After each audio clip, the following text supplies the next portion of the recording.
Bueno, estamos diciendo que ahora la situación va a ser cuando tengamos un objeto sobre un plano inclinado con un ángulo alfa, ¿ok?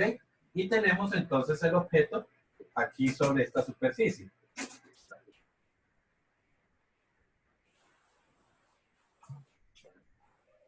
¿Listo? Entonces, si nosotros colocamos o hacemos el diagrama de fuerzas, entonces voy a tratar de hacerlo con otro color. No dan mucho estos colores ya, pero a ver.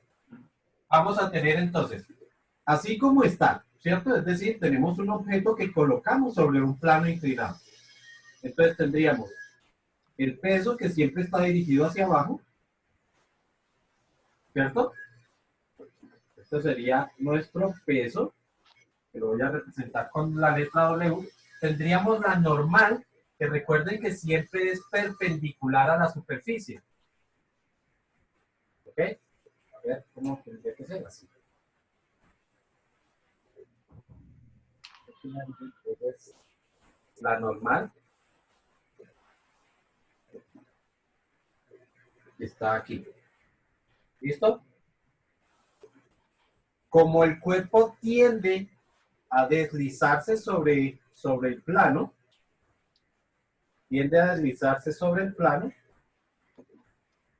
¿cierto? Esto quiere decir que el cuerpo tiende a caer, entonces tendríamos una fuerza de fricción que va en sentido contrario. ¿Ok? Entonces significa que vamos a tener una fuerza de fricción que iría en este sentido. Aquí tendríamos nuestra normal. ¿Listo? Dejémoslo bien desde el centro del plano. ¿Listo? Esas serían las fuerzas que actuarían sobre ese cuerpo en esa condición. ¿Listo?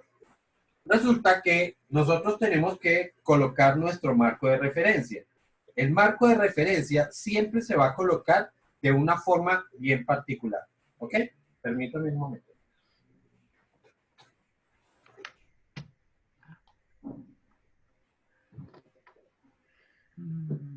Entonces, si yo coloco el marco de referencia como lo ubicamos normalmente, es decir, de esta forma, vamos a observar que esta fuerza no estaría perfectamente vertical. Dense en cuenta que la normal no es perfectamente vertical, ella está inclinada. Lo mismo va a pasar con la fuerza de rozamiento. Ella es en este sentido y el plano horizontal es así. ¿Ok? Significa que ubicar este plano cartesiano de esta forma va a implicar que el objeto o las fuerzas no van a coincidir con estos ejes. ¿Listo? El peso sí va a coincidir. Ten en cuenta que el peso por ir hacia abajo coincidiría con este eje. ¿Listo? Eso va a generar un pequeño problema y es el siguiente. Y es que, de acuerdo a este plano cartesiano, lo voy a hacer con negro para que se vea más claro. De acuerdo a este plano cartesiano, si yo lo coloco así, el desplazamiento iría en este sentido. ¿Okay? Este sería el desplazamiento, no es una fuerza, es el desplazamiento. ¿Ok? Colocarlo en este sentido, colocarlo de esta forma implicaría dos cosas. Que el objeto se va a mover hacia abajo y también se va a mover hacia la izquierda. O sea que tendríamos dos desplazamientos. Esto haría el problema mucho más complejo porque cuando yo plantee las sumatorias de fuerzas por el sentido vertical y por el sentido horizontal, tendríamos que las dos sumatorias me estarían dando masa por aceleración. ¿Sí? Es decir, que si yo lo hago de esta forma, tendríamos en sumatoria de fuerzas en sentido horizontal, tendríamos una masa por aceleración. ¿Y aceleración en qué sentido? Pues en el sentido de X. ¿Ok? Y si hago sumatoria de fuerzas en sentido vertical, también tendría un desplazamiento, por lo tanto tendríamos masa por aceleración pero en sentido vertical. Y resulta que estas dos ni siquiera son iguales, porque precisamente uno es el desplazamiento horizontal y el otro es el desplazamiento vertical. Por eso colocar el eje de coordenadas de esta forma no es adecuado. Esto lo haría mucho más complejo, haría más complejo tanto el cálculo como todo el planteamiento. ¿Ok? Por lo tanto, cuando tengamos planos inclinados, vamos a colocar un marco de referencia de tal forma que solamente haya movimiento en uno de los dos ejes. Y la forma de hacerlo es precisamente colocando el eje en el sentido del desplazamiento, ¿sí? Es decir, vamos a hacer coincidir el eje X con el sentido de desplazamiento. Por lo tanto, el eje o el plano cartesiano lo vamos a colocar de la siguiente manera. Voy a utilizar otro color, vamos a ver si se alcanza a notar. Entonces, nuestro plano cartesiano lo vamos a colocar es así.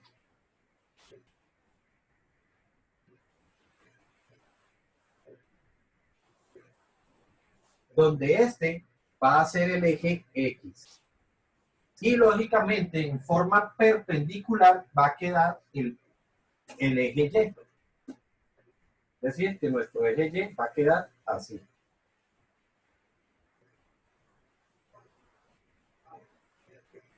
Este sería nuestro eje Y. ¿Listo? Beneficios de colocarlo, pues hay varios. Uno es precisamente este, que tenemos desplazamiento solamente en uno de los ejes. Des en cuenta que este objeto no se va a mover así, solamente se movería de esta forma. ¿Listo?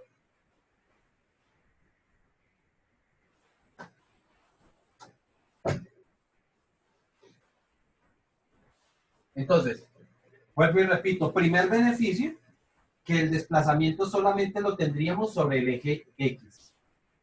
No tendríamos desplazamiento sobre el eje Y. Y el segundo beneficio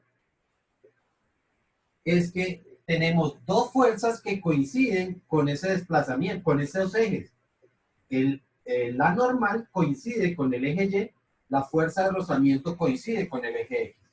La única que no coincide es el peso. El peso vamos a tener que hacerle una descomposición vectorial, así como aprendimos a hacer la descomposición vectorial cuando estábamos viendo operaciones con vectores. ¿Listo? Les recuerdo que para hacer esa descomposición, nosotros utilizamos las razones trigonométricas. Y en ese momento habíamos dicho que la componente adyacente, la componente, negro, la componente adyacente, ¿adyacente a quién? Al ángulo, ojo, al ángulo. La componente adyacente al ángulo la multiplicábamos por, o se multiplica por el coseno, mientras que la componente opuesta la multiplicábamos por el seno. ¿Okay? Entonces, eso mismo lo vamos a hacer ahora. Pero yo lo que tengo que ver es, bueno, sí, ¿y cuál ángulo? ¿De qué ángulo voy a hablar? ¿Sí? Porque aquí ya yo tengo esta magnitud, la magnitud del peso, es como si fuera, es el vector que nosotros vamos a ver. Pero, ¿cuáles son las componentes que vamos a tener? Esas dos componentes, entonces, o mejor, ese ángulo que nosotros vamos a tener en cuenta, pues va a ser el ángulo del plano precisamente. Pero ese ángulo se vuelve a formar es aquí arriba. No sé si lo notan bien. Este ángulo que yo tengo aquí abajo se vuelve a formar aquí. ¿Ok? Eso se da es por un concepto de lados perpendiculares. Es que se vuelve a formar este ángulo, se vuelve a formar aquí arriba. Por lo tanto, ¿dónde quedaría entonces la componente horizontal y dónde quedaría la componente vertical? La componente horizontal sería la misma proyección sobre el eje Y. Es decir, esta de acá. Esa que yo he pintado con líneas, con negro, este pedacito de acá, es lo que estaríamos llamando o estaríamos definiendo como W en la componente del eje X. Y esta que queda aquí, esta que nos queda aquí,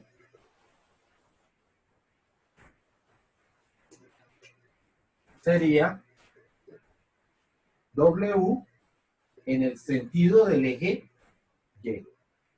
¿Ok?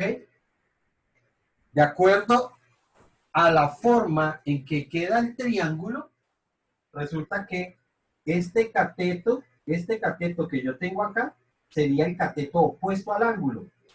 Así que si eso lo opuesto al ángulo, des en cuenta que lo tengo que trabajar con seno.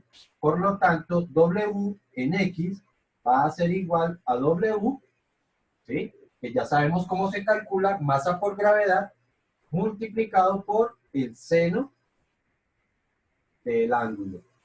Y este que tengo aquí corresponde es al cateto adyacente al ángulo, y el adyacente me dice que tiene que ser multiplicado por el coseno.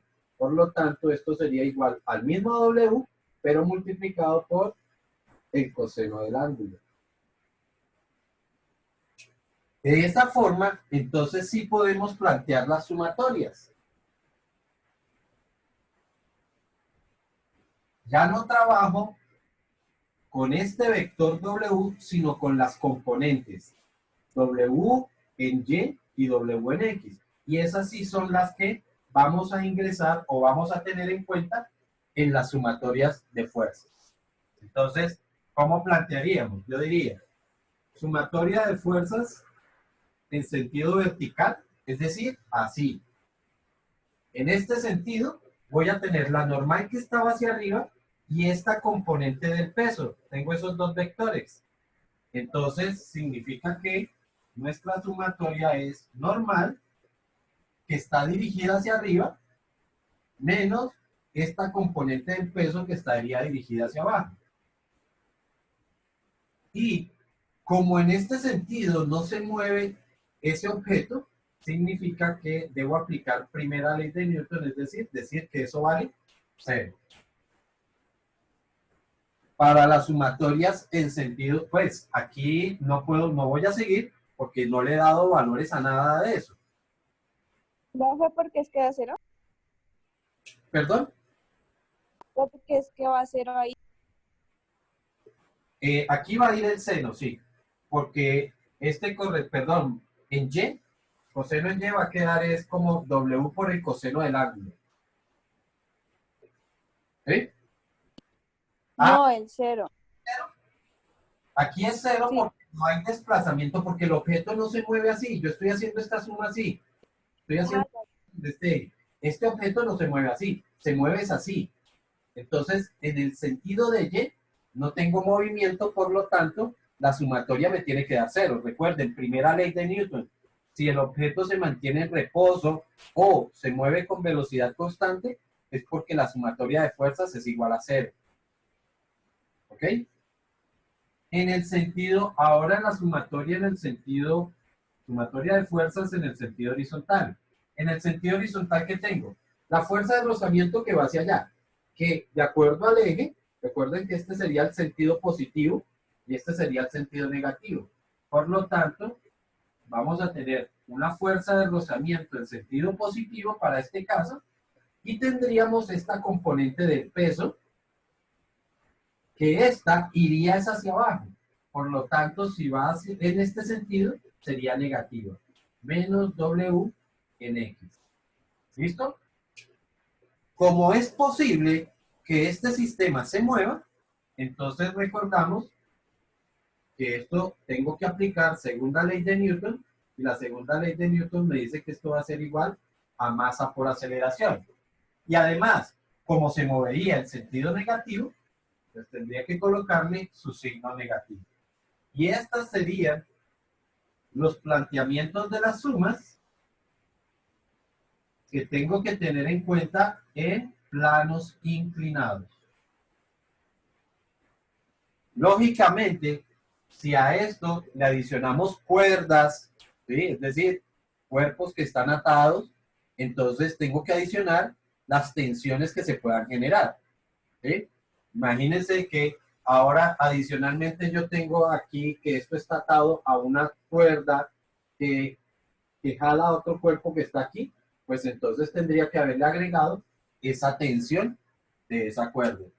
Lo mismo, por el contrario, si lo están jalando hacia abajo o si lo están jalando en alguna diagonal, pues entonces tendría que hacerlo. Y además, teniendo en cuenta la descomposición de fuerzas, es un ejercicio ya un poco más avanzado que vamos a ver después. ¿Ok? Por ahora, lo que me interesa es que se entienda cómo es el planteamiento, cómo se descompone este peso cuando tengamos planos inclinados. Siempre lo vamos a descomponer de esta forma. Profe, yo he tenido una duda. Dime. ¿De dónde salió el ángulo en...? El ángulo, pues es el ángulo del plano. Date cuenta que esto sería... Ese no, el del cuerpo y... ¿Cuál de cuerpo? Está en toda la mitad, el que está en toda la mitad. Este angulito de acá. Sí, ese pequeñito. Ese ángulo dijimos que era igual a este.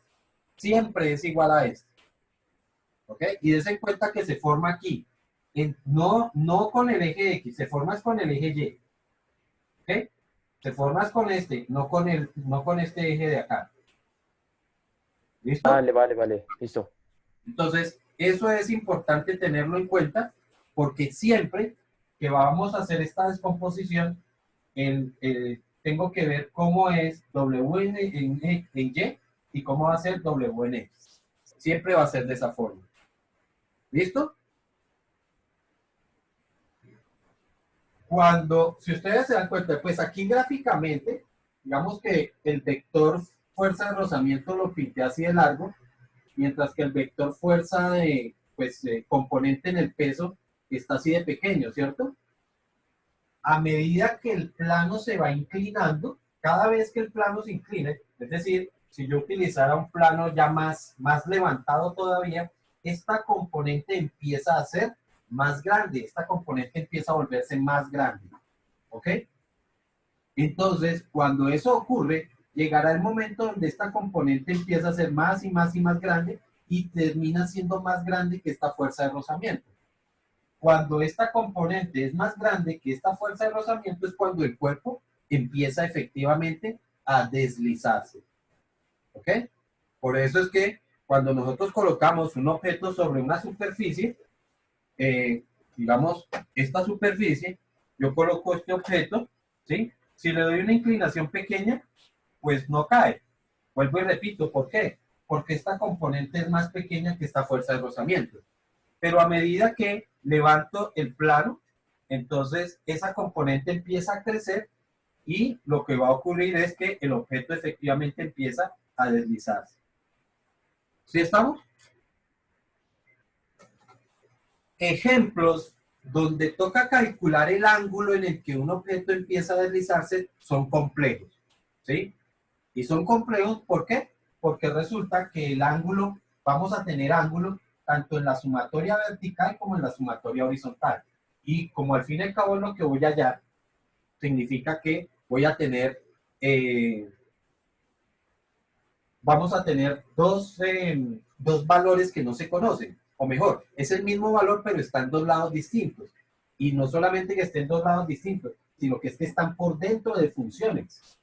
Entonces, por ahí uno termina haciendo algunas sustituciones trigonométricas y entonces seno y coseno lo termina convirtiendo en tangente y cosas de ese tipo para poder hacer ese tipo de cálculo. Entonces, esto no lo vamos a hacer. Este tipo de ejercicios no lo vamos a hacer, sobre todo en las limitaciones que tenemos.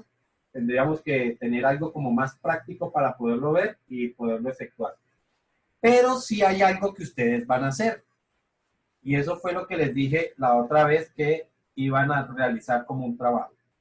Resulta que el ángulo en el que se presenta el desplazamiento de un objeto está ligado completamente con el coeficiente de fricción de las superficies.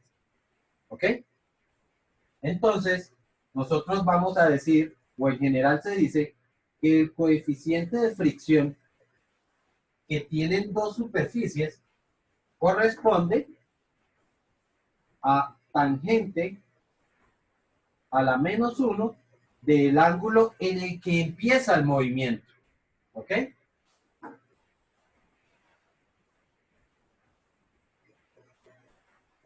¿Listo?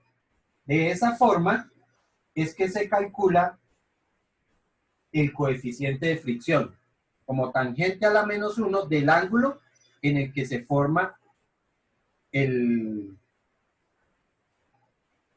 Perdón, tangente a la -1 no, tangente. Tangente del ángulo en el que se forma el desplazamiento. Cuando hay desplazamiento, cuando empieza el desplazamiento, entonces así es que vamos a calcular el coeficiente de fricción. Ya saben, ángulo en el que empieza el movimiento. Por lo tanto, la actividad que ustedes van a hacer es precisamente calcular algunos coeficientes de fricción. ¿Listo? Y eso lo van a tener que grabar en un video y lo suben a su cuenta de YouTube. ¿Listo? O sea que el que no tenga cuenta de YouTube la va a tener que crear para poder montar ese video y explicar cómo es que se calcula ese coeficiente de fricción. Entonces, en palabras les voy a decir cómo se realiza el experimento que ustedes van a hacer. Van a tener que tomar una superficie. En este caso yo tengo, esto es una carpeta, no es ninguna tabla, es una carpeta. Es un material de ese que parece cuero. ¿Listo? Y van a colocar algunos objetos.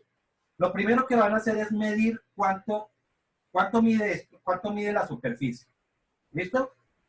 Y luego la colocan o colocan el objeto con el cual van a trabajar.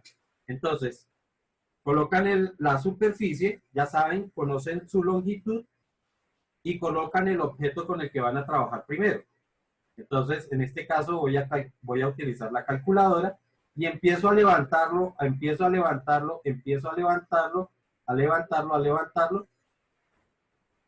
hasta que vaya a empezar el rodamiento. Cuando empiece el rodamiento, ahí se desarmó todo. Entonces lo que voy a hacer es medir cuál es la altura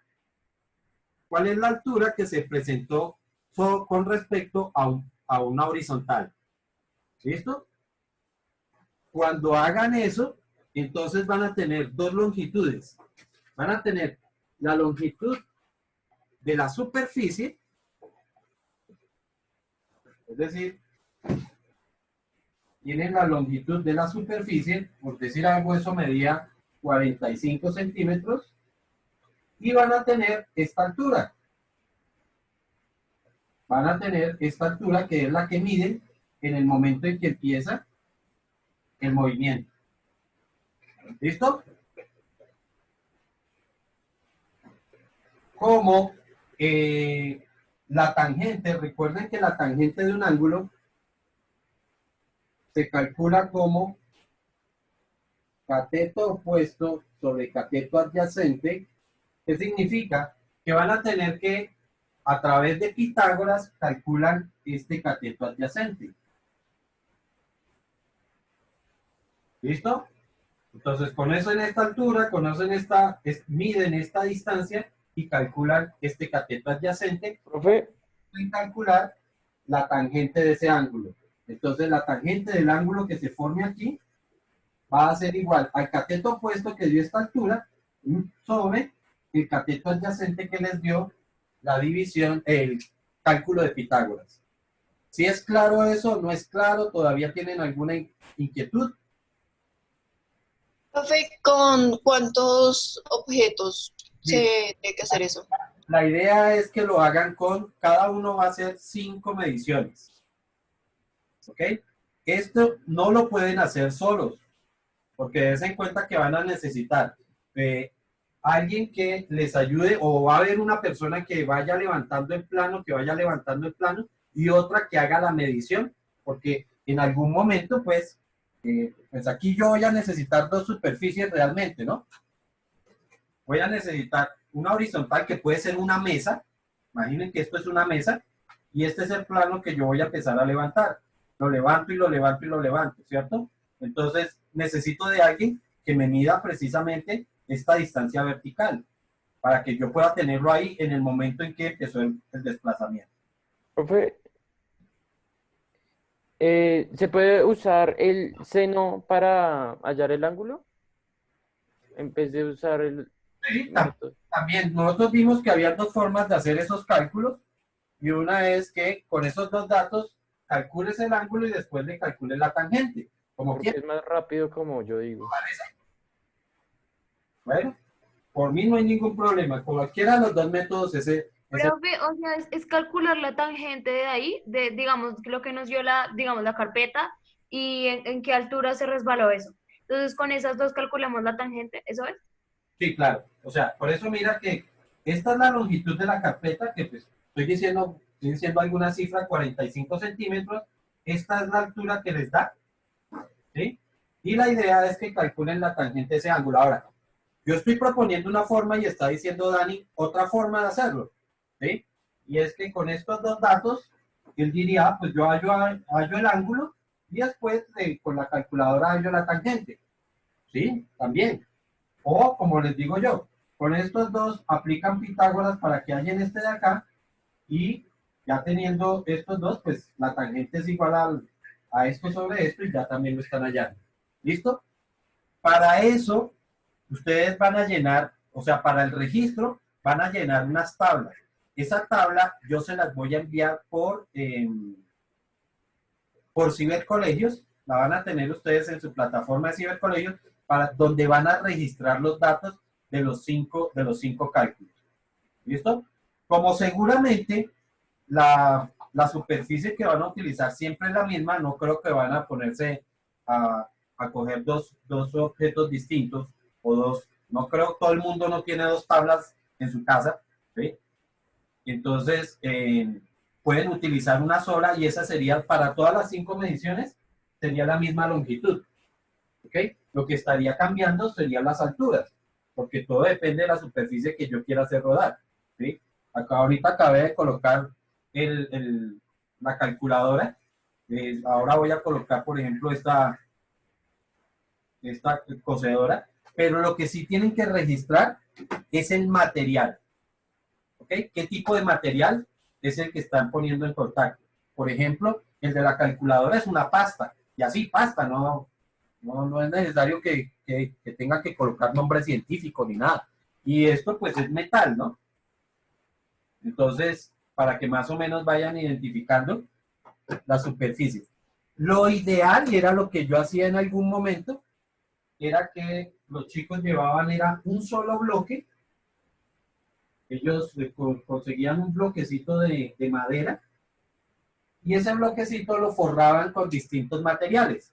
Entonces, había un material, pues había una superficie que no tenía nada, así que una superficie era madera. La otra superficie entonces se le colocaba un pedazo de lija. La otra superficie se forraba con papel. La otra superficie se forraba con tela, ¿sí? Y así forrábamos distintas superficies. Y de esa forma podíamos tener un solo objeto que se podía colocar con distintas superficies y podíamos medir distintos coeficientes de fricción para que no tengan la necesidad, bueno, ¿y ahora qué objeto coloco y qué objeto coloco? ¿No? Sencillamente un bloquecito de madera de esos que se utilizan para la construcción y lo que se hace es forrarlo en distintas. Sé que, pues digamos que en estos momentos no es que esté muy fácil de conseguir un bloquecito de esos, a menos que ya lo tengan en su casa. Pero la idea sería más o menos hacerlo de esa forma. Si lo pueden hacer así, pues sería más fácil, porque realmente con un solo objeto yo puedo trabajar todas las superficies que quiera. ¿Alguna pregunta hasta ahí? Yo tengo dos. La primera. La primera es que, digamos, el coeficiente de rozamiento está del ángulo. Entonces, ahí teniendo los valores de cateto adyacente y cateto opuesto, pues hago que sea tangente a la -1 para hallar el ángulo, ¿cierto? No hay necesidad. Ya con eso ya te da el valor. O sea que cateto opuesto sobre cateto adyacente ya sería lo mismo que coeficiente de fricción. Ah, listo.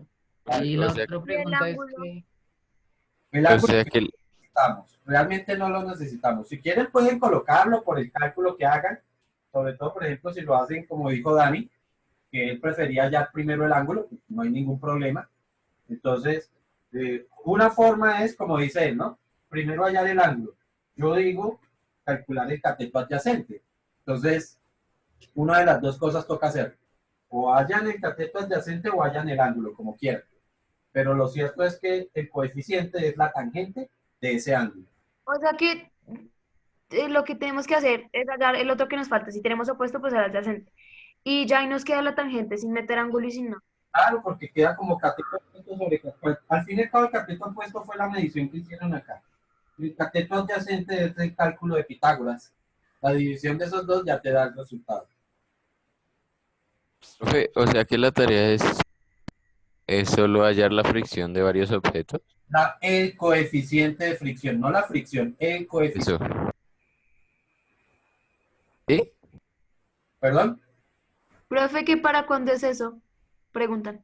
La idea es hacerlo para dentro de 8 días, que les quede esta semana completa, para que tengan, si es el caso, fin de semana, que tengan un espacio, hacerlo. Eso no se demora mucho, mejor dicho, más se demoran consiguiendo los materiales que haciéndolo. Ahora, el asunto es que no se va a hacer en una sola, o sea, no es una sola medición, por decir algo.